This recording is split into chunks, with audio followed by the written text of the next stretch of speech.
Don't mark this down as an automatic win for the Buckeyes. Mark Rogers TV with our first game preview of the season.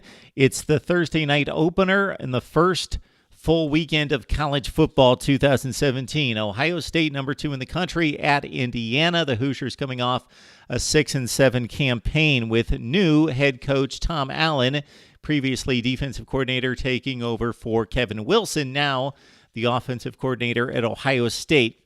Just consider the last 3 times these schools have met. Last year in Columbus, Buckeyes win at 38-17, but J.T. Barrett had an awful day, 9 of 21 passing for just 93 yards. He actually used his legs more than his arm in defeating IU. 137 yards rushing for J.T. The Buckeyes only led this one 24-17 in the third quarter.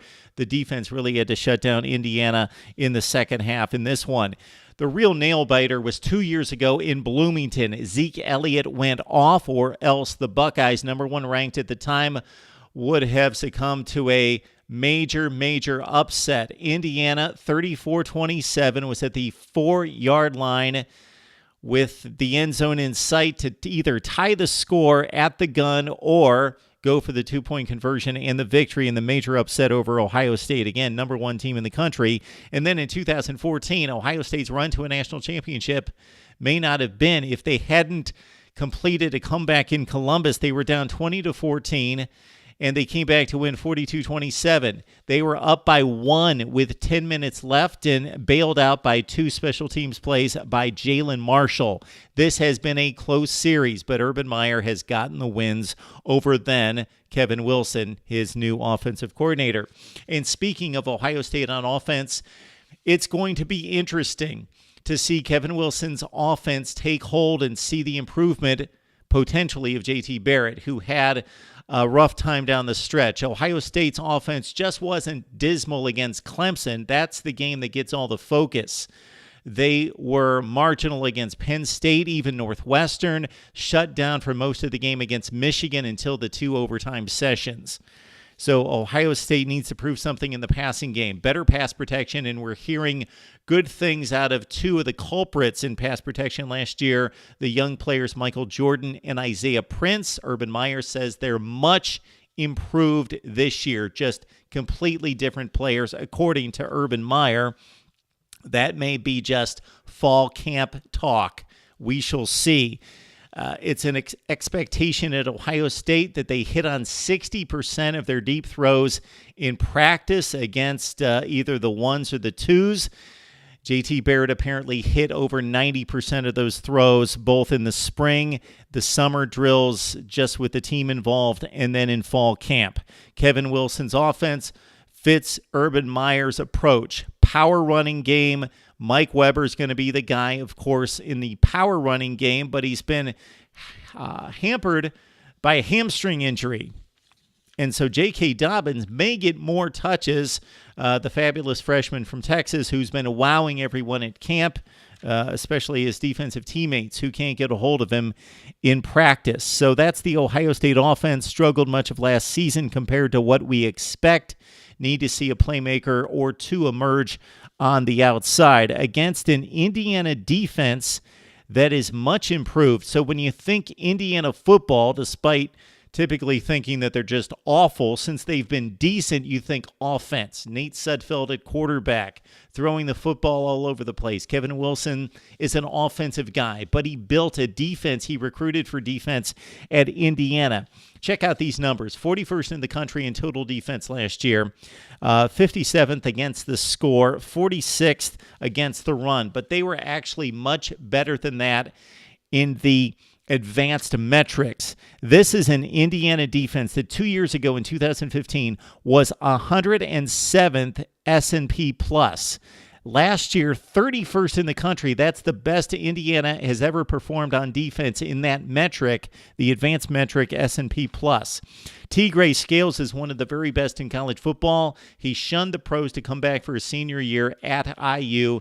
Had 24 tackles for loss and 16 sacks, 125 total tackles. Marcus Olivers, his running mate at linebacker, he had 16 tackles for loss as well. In the secondary, Indiana brings back 11 defensive backs. everybody comes back in the secondary, including their leader, Rashard Fant, who had 3 interceptions. Consider this. Indiana placed top 10 in the nation in passes defense, 26, and also pass completion given up at 52%.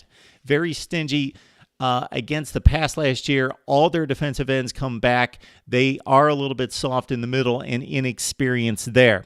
All right, turn to the offense for Indiana. Richard Legault needs to improve and keep the ball out of the hands of the defense. He threw 5 interceptions in a loss against Wake Forest. He threw 17 total interceptions. And if you break down Legault's season into thirds, first 4 games, next 4 games, last 4 games, he digressed. As the competition got better, expectedly, he got worse against the competition. His passer rating plummeted from a high of 170 in the first 4 games to 106 in the final 4 games. He does have Nick Westbrook back, who caught 54 passes for almost 1,000 yards and 6 touchdowns. And Simi Cobbs, who missed all of 2016, is back after catching passes for 1,035 yards and 60 receptions in 2015.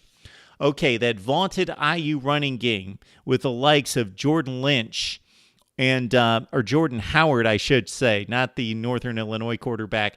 Jordan Howard, Tevin Coleman last year. Divine Redding ran for 1,122 yards and really didn't run against the better teams. He was only around 4 yards per carry, aside from the weak non-conference foes. The Indiana running game last year was nothing close to what it had been in the past. Tyler Natee and Devontae Williams averaged 3.7 yards per carry and about 400 combined yards. They're the 2 guys you're going to see on opening night against the Buckeyes defense that may turn out to be the best in college football. I expect this to be the best defensive line in college football, both from a talent, playmaking ability standpoint, and also in terms of depth and run-stuffing ability up the middle. Playmakers all over the place. And they do lose Michael Hill due to a suspension, but they've got so much depth up there. Plus, they have Tracy Sprinkle, who they expected to be a big-time player. He's back after missing 2016. Chris Worley replaces Raekwon McMillan. Worley was an outstanding outside linebacker. Now he's the Mike linebacker, makes all the calls, and has to replace McMillan. He's not as physically imposing, and there's some questions as to whether he's going to hold up for the entire season, but he's an exceptional playmaker and a hard hitter and has a nose for the football. Dante Booker, highly touted player who was hurt early in the first game last year, will be back for the Buckeyes at linebacker. All right, the secondary loses those 3 studs that win in the first round of the draft.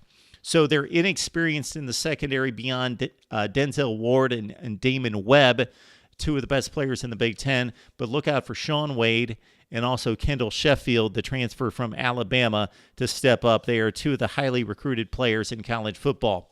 IU is going to give Ohio State a test, but the Buckeyes win this one 34-17. My thoughts right there. Would love to hear from you.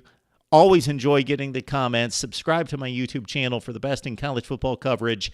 Also, like me on Facebook, follow me on Twitter, and we will discuss and debate college football. We are psyched for the opener, people. It's Ohio State. It's Indiana on Thursday night. We will be back with more previews from Week 1 right here on Mark Rogers TV.